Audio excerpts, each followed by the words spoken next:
Hare Krishna, Krishna Krishna, Hare Hare, Hare Ram, Ram Ram, Hare Hare, Hare Krishna, Krishna Krishna, Hare Hare, Hare Ram, Ram Ram, Hare Hare, Hare Krishna, Krishna Krishna, Hare Hare, Hare Ram, Ram Ram, Hare Hare. Om Ajnanatimirandhasya Jnananjanashalakaya Chakshurunmilitam Yena Tasmai Shri Gurave Namaha. Shri Chaitanya Manobhishtam Sthapitam Yena Bhutale Swayam Rupakada Mahyam Dadati Swapadantikam. Vandeham Shri Guru Shri Utapadakamalaam Shri Gurun Vaishnavamscha Shri Rupam Sagrajatam Sahagana Raghunathanvitam Tam Sajivam Sadvaitam Savadhutam Parijana Sahitam Krishna Chaitanya Devam Shri Radha Krishna Padan Sahagana Lalita Shri Vishakhanvitamscha वाञ्छाकल्पतरुभ्यश्च कृपासिन्धुभ्य एव च पतितानां पावनेभ्यो वैष्णवेभ्यो नमो नमः।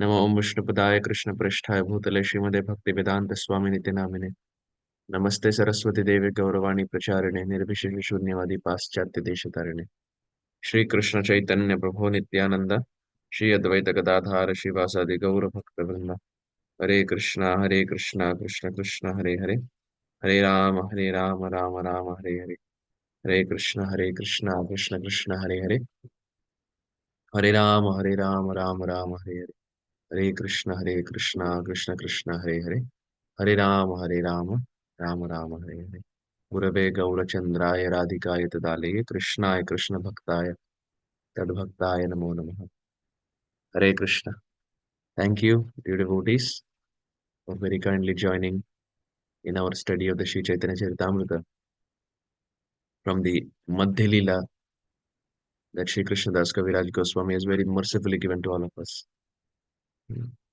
Last couple of days, as mentioned, we couldn't have the classes as I was out of town. I was in Chicago, traveling there and serving classes. Um, that's the reason, unfortunately, we couldn't have. But now that uh, I'm back, hopefully, we can again continue our discussion on the Madhya Lila of the Sri Chaitanya Charitamrita. We have been seeing as to how Sri Chaitanya Mahaprabhu, as he was invited in the house of Sarvabhauma Bhattacharya, as Chaitanya Mahaprabhu was honoring Prasadam there, Amogha, who was the son-in-law of Sarvabhauma Bhattacharya, he happened to come. And as Sarvabhauma Bhattacharya was feeding Sri Chaitanya Mahaprabhu, Amogha looked at Gauranga Mahaprabhu and saw that there were rice and dal and there were so many, the whole plate was completely filled. And looking at Chaitanya Mahaprabhu, he just passed a comment. He told Chaitanya Mahaprabhu that, oh, you're a sannyasi. I thought sannyasis are Virak Chudamani. I thought they don't eat much, they're renounced, but look at you, you're eating so much. Actually, Sarvabhauma Bhattacharya, when he had initially asked Chaitanya Mahaprabhu to honor Prasadam, Chaitanya Mahaprabhu had made the same point. He said that I cannot. Sannyasi cannot have so much. So, as a counter argument, Sarvabhauma Bhattacharya told him that, my dear Lord, as Jagannath, you have so much. Every single day, 56 items to the extent that even before your hands are dried after washing, another set of 56 items are presented in front of you, and you don't hesitate. You eat.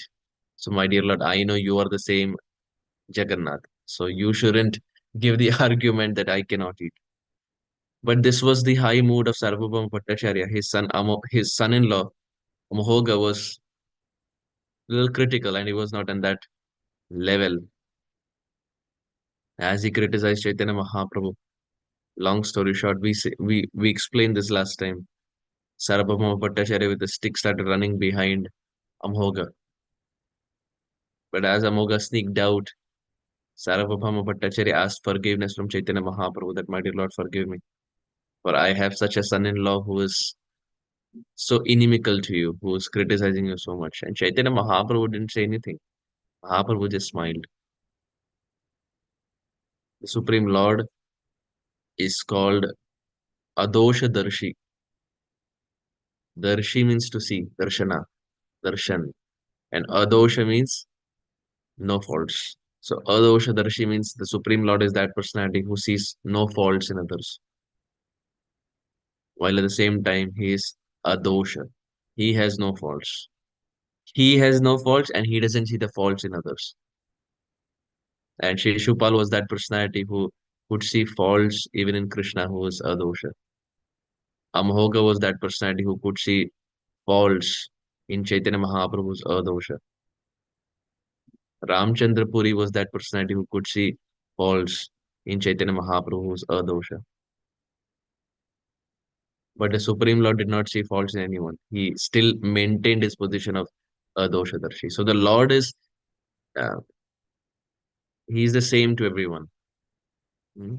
Just like for the newcomers, we give this example often that the Lord is not partial to anyone. He is not positively disposed to anyone, while at the same time, he is not negatively disposed to anyone. He is partial.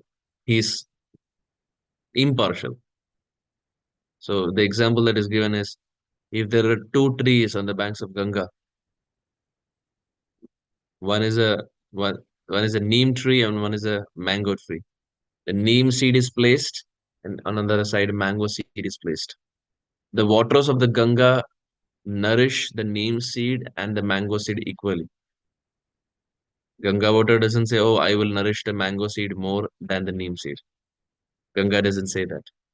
The waters of the Ganga nourish both the seeds, neem seed and the mango seed equally. And in due course, we find neem seed gives rise to a bitter neem tree, while the mango seed gives rise to a sweet mango tree. So now, will we criticize Ganga that, oh, because of the waters of Ganga, one fruit is bitter and one fruit is sweet? Do we do that? We don't. Based on the seed that is placed, that's how the fruit we get. Similarly, Krishna is like the waters of the Ganga. He nourishes everyone equally. But based on the past Purva Janma Samskars, the previous life seeds that we have placed in the form of bitter neem seed, in the form of um, bad karmic activities, or in the form of sweet mango like good karmic activities that we have done, we get results in this lifetime. Just like Ganga is not responsible for what happens to the two fruits, but just nourishes equally. Similarly, Krishna, like the waters of Ganga, is not responsible for what happens in our life, but it is the past life, Purva Janma seeds that we have placed in the form of bitter like neem seed and sweet mango like or sweet mango like good karmic activities. So Krishna is equal. So Krishna likewise here, he didn't reprimand Amogha. He didn't say anything. Mahaprabhu just smiled. But the laws of nature are such that if we criticize Vaishnavas, we get it back. And Chaitanya Mahaprabhu here was playing the role of a devotee. Mahaprabhu is the greatest devotee because now he's coming with the mood of Srimati Radharani, who is the greatest devotee. And now here there is Vaishnava Aparadha of the highest level. It's not just criticizing a devotee, but Mahaprabhu, from a Tattva standpoint, is also Bhagavan. He's also God. As Chaitanya Mahaprabhu was honoring Prasadam, he just smiled, but eventually the next day, Amogha was infected with cholera. And 500 years back, there was no remedy for cholera. Of course, now we don't hear cholera much. I remember when even I was small in the late 90s or early 2000s, there was still cases of cholera. But now I think we seldom do we hear that someone is infected with cholera. And even if he is, there are so many medications and flu shots and so many other things that can be given that very easily it can be cured. But 500 years back, medical science was not so advanced that there could be anything done. And here was Amogha having cholera pretty much in the departure bed. So when Chaitanya Mahaprabhu gets to know, Mahaprabhu goes there and looks at Amogha and says, "My dear Amogha, how did you become so inimical? How did you become so envious? Where did you get these qualities of Kama, Krodha, Lobha, Moha, Matsarya? Where did you get all these from?" And Amogha had no answer, but tears were just flowing down his eyes because he practically realized. It is because of what he said to Chaitanya Mahaprabhu. It is because of the comment, the loose comment that he passed towards Chaitanya Mahaprabhu. It's an effect of that. I was saying this yesterday in the Hindi class of Parthasarathy Foundation. And oftentimes, problems are created in our life when we speak. When we don't speak, we never have a problem. कम बोलने से कभी बाधा नहीं आती, दिक्कत नहीं आती. लेकिन अधिक बोलने से, ज्यादा बोलने से, ऐसे जगह पर बोलना जहाँ no one has asked us. Oftentimes we give our comment and our tippani in things where it's not even required. No one has even asked us, but we give our verdict. Mm. That's where problem arises. Mm. So it's better if we are not asked, it's better to not speak anything. Likewise, going around and teaching other devotees, oh, you should do this, you should do that. Well, are we their Diksha Guru? No. Are we their Siksha Guru? If yes, then maybe we have the adhikar to correct them. But if we are not a Siksha Guru, if we are not a Diksha Guru, if we are not Guru in any sense, if that personality doesn't even consider us as their Guru or a superior, then what right do we have to go to them and keep correcting them? It's just a show of knowledge that, oh, I know this much, I want to teach you, or so on and so forth. We don't know which devotee is who and what is the level of bhajan that they're practicing.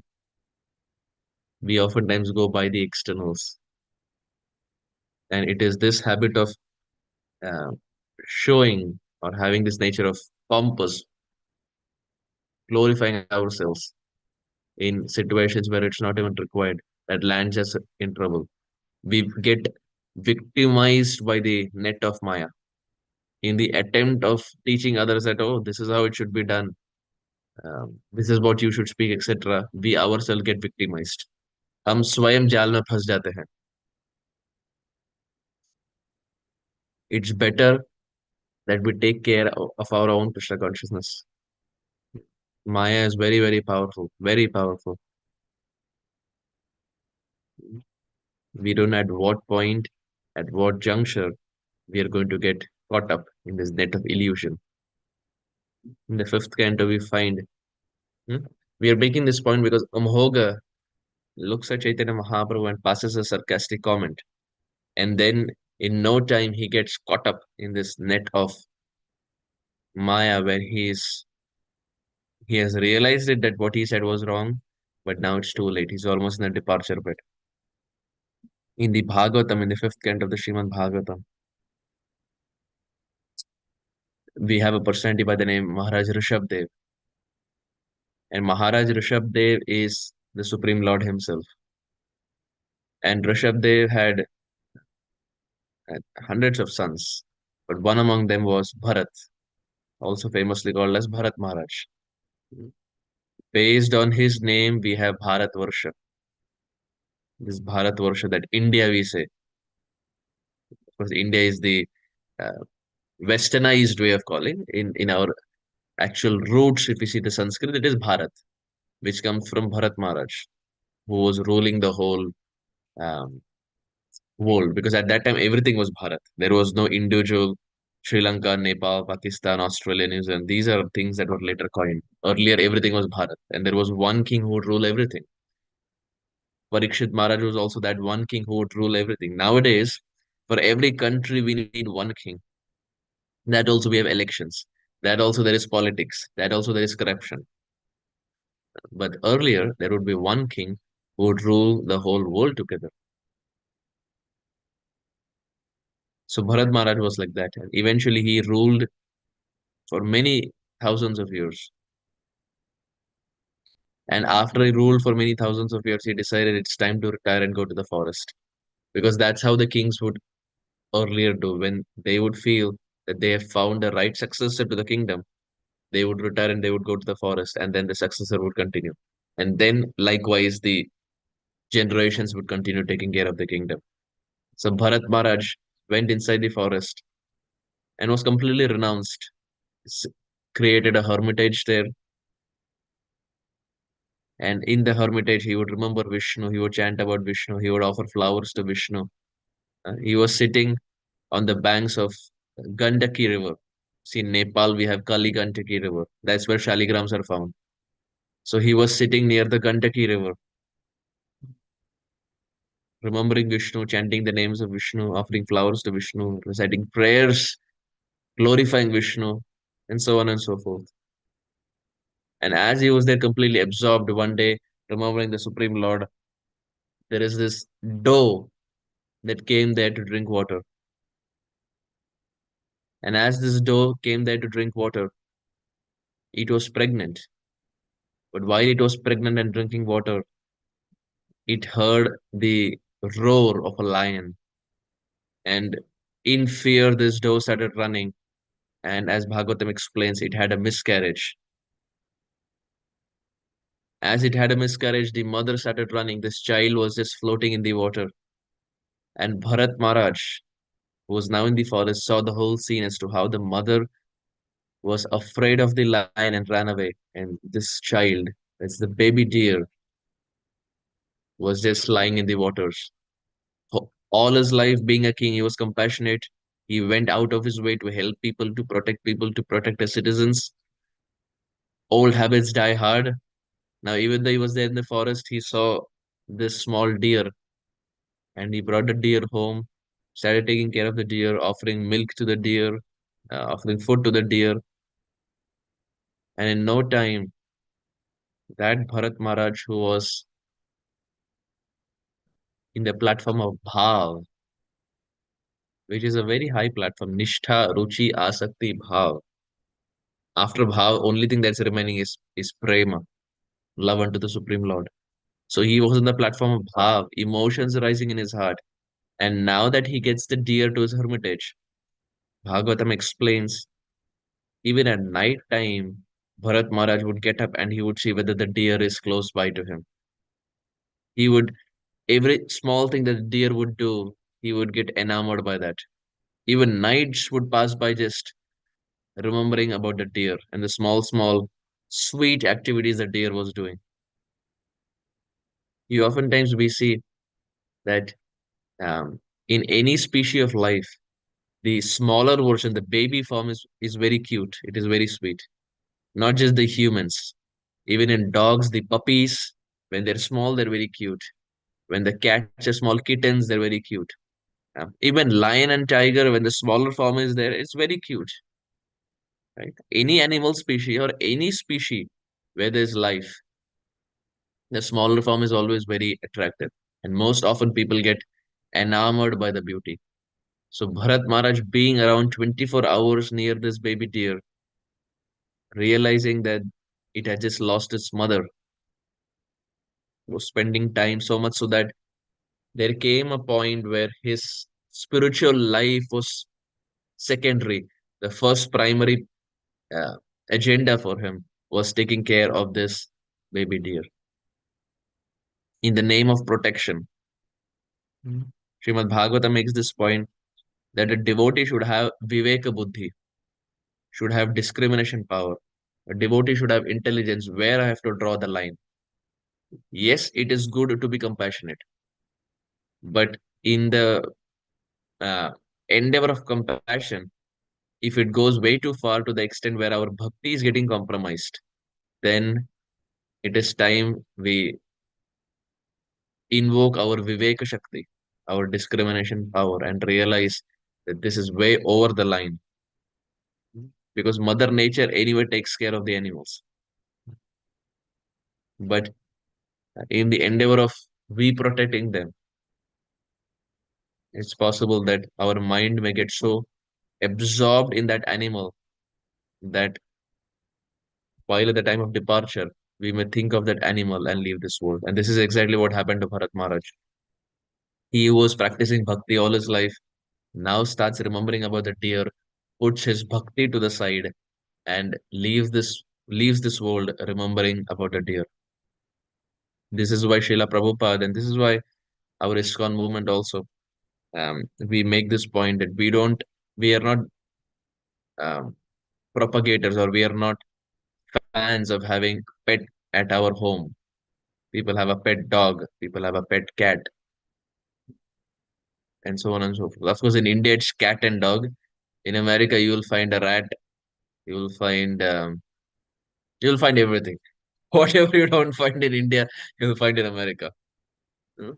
But why are the ISKCON devotees against it? Mm. Those who are outside will feel, oh, ISKCON is very biased. You're not showing compassion to animals. You should have animal at home and this and that. Well, ISKCON devotees are very compassionate. If we see a dog in the street, we will offer prasadam.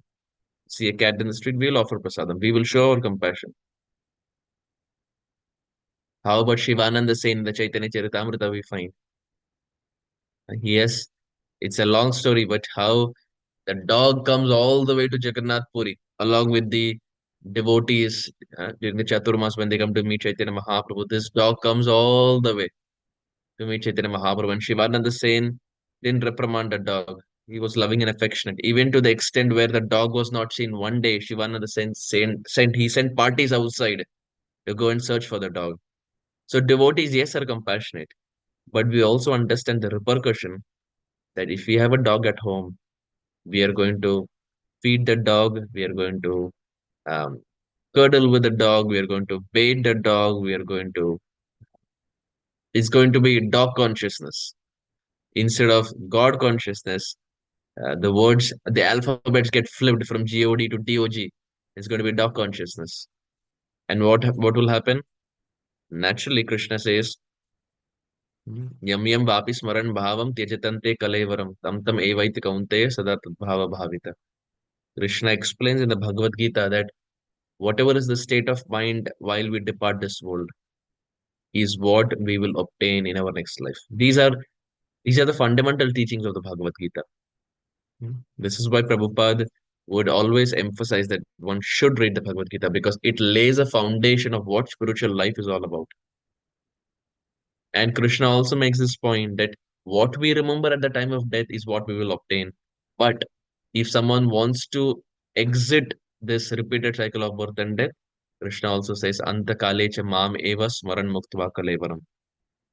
That Antakala, at the time of departure, if someone remembers Krishna, smaran muktva kalevaram, that person gets liberated. That person goes back to Krishna. One time this question was asked to His Holiness Radhanath Swami Maharaj by Anand Vrindavan Prabhu, from Mumbai, Anand Vrindavan Prabhu. And it's there online. It's a very uh, popular YouTube video. And Anand Vrindavan Prabhu there, he's asking Maharaj at Radha Gopinath Mandir that Maharaj, Krishna says Antakale cha mam eva, that at the end, if you remember him, we will go back. But what if someone is not in a position to remember? What if someone is having coma? What if someone is having any bodily ailments where he's not conscious enough to remember Krishna? So what will happen at that point? And His Holiness Radhanath Maharaj very beautifully there he answered by saying, Krishna does say Antakale cha mam eva smaran muktva kalevaram. Yes, Krishna says that one should remember him. But he also says, while being alive, man mana bhava mad bhakto madhyaji mam namaskuru. Krishna also says that one, as the person is alive, he should offer his homage to Krishna. He should respect Krishna. He should offer obeisances to Krishna. And he should absorb his mind remembering Krishna. While at the time of departure, what happens? We have no control of the body. But while we are alive now, this we have control, right? All of us present here, the body is pretty much okay where we can perform bhakti. So this is in our control. What is there in our control we can do. What is out of our control, ये सोचने में समय व्यर्थ नहीं गवाना है. Whether or not we will remember Krishna at the time of departure is dependent on how much Krishna consciousness we perform while we are hale and hearty. The student can remember answers during the time of the exam provided how much he has studied during the semester. Likewise, how much we can remember Krishna at the time of departure is based on how much practice we have done of being conscious of Krishna while being alive. So remembering Krishna or practicing Krishna consciousness involves various angas. As Prahlad Maharaj explains, there is Shravanam, there is Kirtanam, Vishnu Smaranam, Padasevanam. Padasevanam means worshipping the lotus feet of Krishna while also offering our feet to Krishna. How do we offer our feet to Krishna?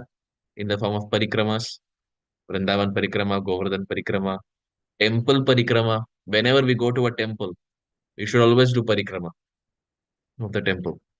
Every temple will have a pathway by which we can circumambulate.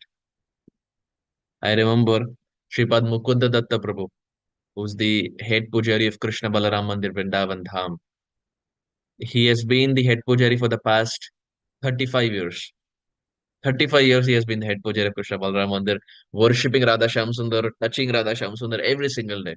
And of course, Krishna Balaram also. Last almost 35 to 40 years of Brajvas. He came in the early 1980s. He's still there in Vrindavan Dham.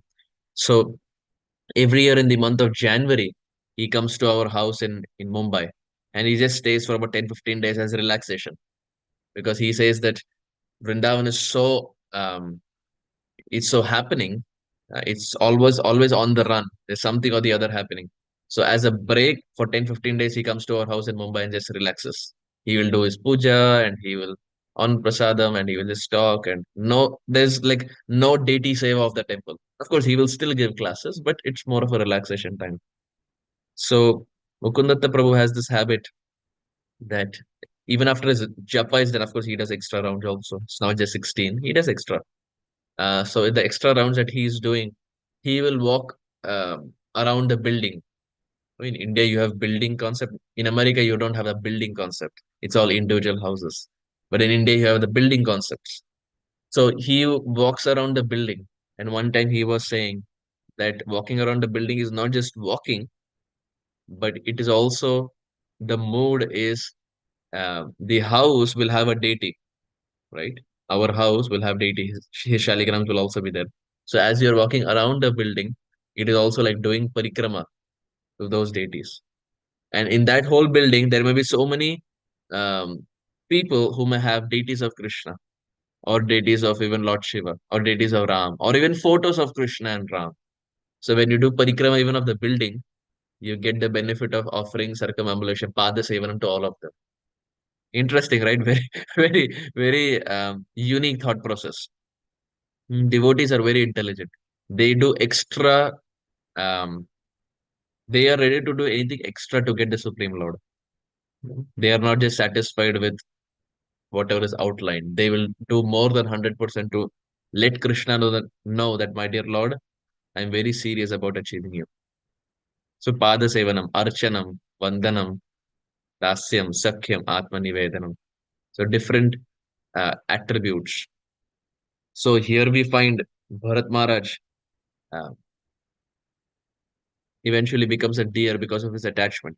So, the first point that we are making here is we are not against animals. As devotees, we love because Bhagavad Gita explains Vidya Vinay Sampanne Brahmane Kavi Hastini Shuni Chaiva Swapakecha Pandita Samadarshana. Elephants, horse, rats, cats, dogs, human beings. For us, it's we are equal to everyone. While at the same time, we also understand that too much attachment to these animals or bringing them home may just put my Krishna consciousness at stake. Bharat Maharaj becomes a deer in his next life, but even after he becomes a deer, Krishna is very kind. Krishna makes sure that he remembers his past life as Bharat Maharaj. So the deer again comes back to the same place, the same hermitage near the banks of Kaligandaki river, where he was practicing bhakti earlier as Bharat Maharaj. The deer again comes back there, eats the grass there, drinks the water there, and the memory is still there. Someone can say that why is the compassion of Bharat Maharaj reciprocated with the harsh punishment of Krishna? भगवान इतना कठोर क्यों है? Bharat Maharaj wanted to do good, but why is the Lord being so harsh towards him? Well, we understand that the Lord is not being harsh, but is teaching multiple principles here. First, that whatever we think at the time of departure is what we get. While at the same time, Bhagavatam also explains if it was actually a punishment, the Lord would have not given the memory of the previous life to the deer. No one gets it, right? Very rare we find that we are able to remember our past life. What to speak of animal remembering the past life? Gajendra could invoke his memory of being Indradumna Maharaj while he was put in a calamity. While at the same time, the deer was able to remember the past life in the form of Bharat Maharaj, showing that Krishna still showered compassion. While at the same time, the third principle that actually Krishna wanted out of this is he wanted to increase the longing. He wanted to increase the desperation of Bharat Maharaj towards him. As Bharat, he was already on the platform of Bhav, but sometimes Krishna does activities to increase uh, the longing. Sometimes when we are separated from someone whom we like for a very long time, there is a lot of hankering, there is a lot of desperation. There is hankering and desperation to meet that person. And now when you meet that person, the happiness has gone thousand times higher, right? So similarly, Krishna has his own unique, sweet way of planning out things. So it was not a punishment, but it was, Bhagavatam explains, it was Krishna's desire to increase the longing. And that's why he made sure that the memory was intact. Deer again comes back to that same hermitage, starts eating all the grass and all the holy water there in the next life. He comes back as Jada Bharat. He comes in the dynasty of Angira Rishi, and he comes as Jada Bharat. Jada means dull. So he was called Jada Bharat because he wouldn't speak anything. He would, if they would ask him to do something, he would do the complete opposite. He'd pick up from the right hand, he would pick up from the left hand, and things like that. So he was called Jada Bharat because uh, it was his activities were very dull. But in reality, he was playing the role of Jada Bharat. Why? Because uh, he realized that, in fact, even as Bhagavatam explains, he had nine stepbrothers, and all of them were also very critical of him. They would criticize him and they would say, "You were not even able to do this much." So they would give him agricultural work and all hard labor. And as a remuneration, he would just hardly get some few grains to eat. But still, Jada Bharat wouldn't say anything because he realized the aim is not to get entangled in this. I already got entangled once with the deer, and then I became a deer. And now again, if I get entangled in the family life, then this is a never-ending mesh. So even though he was ill-treated by people around, Jada Bharat would keep quiet. He wouldn't say anything. There would be utmost control of the tongue, utmost control of Vacho Vegam. This is exactly that Amogha did not do. So we are back at the same point where we started. Amogha could not control his tongue, because of which he was put in a life and death situation. And here, as Jada Bharat, because of two lives, he had gained realization of what to speak and what not to speak, and what to do and what not to do, and what are the places where he should have attachment and what are the places that he shouldn't have attachment. Now, as Jada Bharat, he wouldn't speak anything. He was very quiet. So one time, the followers of Kali, they were looking for, they normally do the sacrifice. So they were looking for someone, and they saw Jada Bharat, and they thought to himself, oh, this person is apt. He is very dull. Um, he can be sacrificed to Kali. So they took him to Kali and they tied him up, and it was like an offering. But Jada Bharat, at the end of the day, is the Lord's very dear associate, very, very dear devotee of the Lord. How can the Lord not say anything when his own devotee is put in a life and death situation? Srimad Bhagavatam explains that when he was offered to Kali, the deity burst. Kali Devi came outside and decapitated all the people who were there, who were trying to offer Jada Bharat to the Supreme Lord, or trying to offer Jada Bharat to Kali. That same deity came outside and wiped out, killed everyone who were there, and protected the life of Jada Bharat. Eventually, how did the world get to know about the glories of Jada Bharat? Well, Jada Bharat, it's a long story, not getting into too much detail, but Jada Bharat immediately after that had a conversation with Rahugan, with Maharaj Rahugan. And as Jada Bharat was there around Maharaj Rahugan, Jada Bharat starts speaking philosophy that is in line with the Shastra. And Maharaj Rahugan looks at him and says, "Who are you? I thought you were Jada. So I thought you were Jada Bharat, but you're speaking so much philosophy and everything is in line with Shastra. Who are you?" And then Jada Bharat speaks about his previous two lifetimes as to how he was a deer and before that how he was Bharat Maharaj.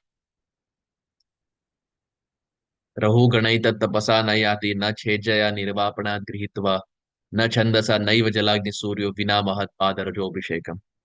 Canto 5, Chapter 12, Text 12, Srimad Bhagavatam.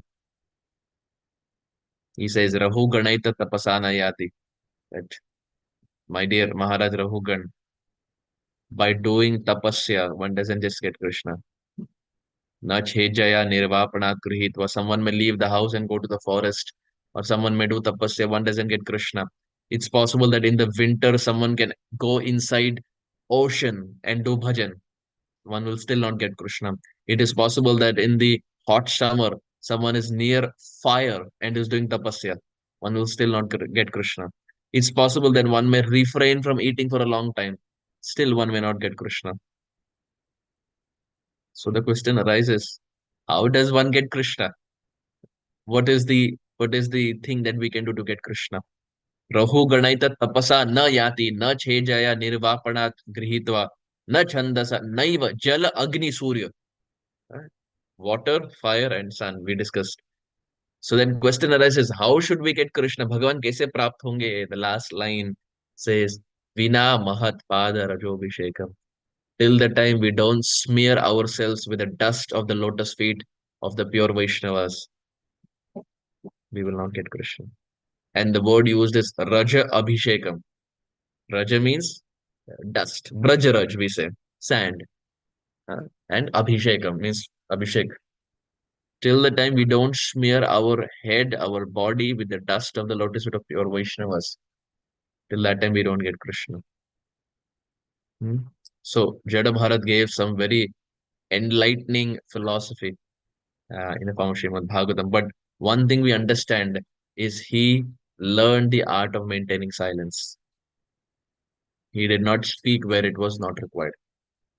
It's only when he was asked and it was dire emergency did he open his mouth and spoke Shastra. He didn't speak anything of this world. He spoke, even if he opened his mouth, he spoke Shastra. So devotees means when we open our mouth, we speak about the Supreme Lord as much as possible. And second is we do not speak when we are not asked. Very important. If we are not asked, we don't open our mouth. We don't use it as an opportunity to show off that, oh, I know this much. Because Krishna doesn't like this. This repels us from the mercy of Krishna.